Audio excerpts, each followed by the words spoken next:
તો તમને હું અમેરિકા લઈ જાઉં વગર વિઝાએ. અમેરિકામાં જ્યોર્જિયા રાજ્ય આવેલું છે.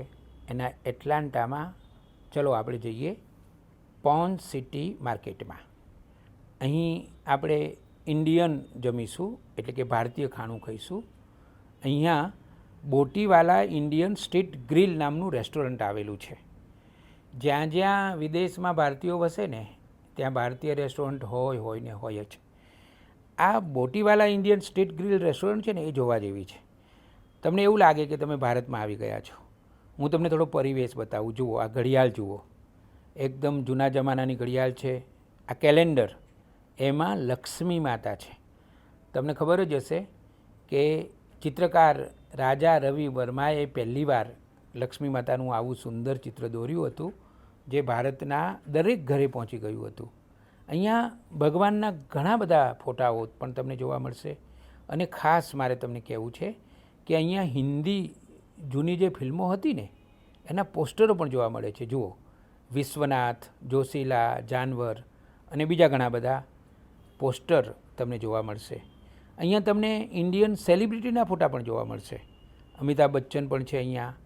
અહીંયા ભારતીય પશુઓ પણ છે. ગાય માતા તમે જોઈ શકો છો. પોપટ પણ છે.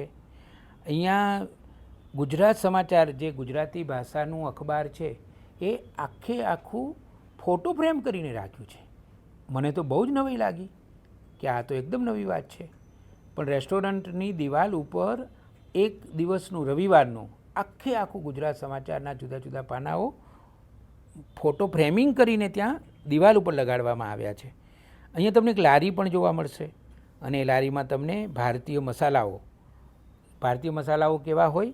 તીખા અને તમતમતા હોય. તો એવા સ્પાઇસીસ પણ તમને જોવા મળશે.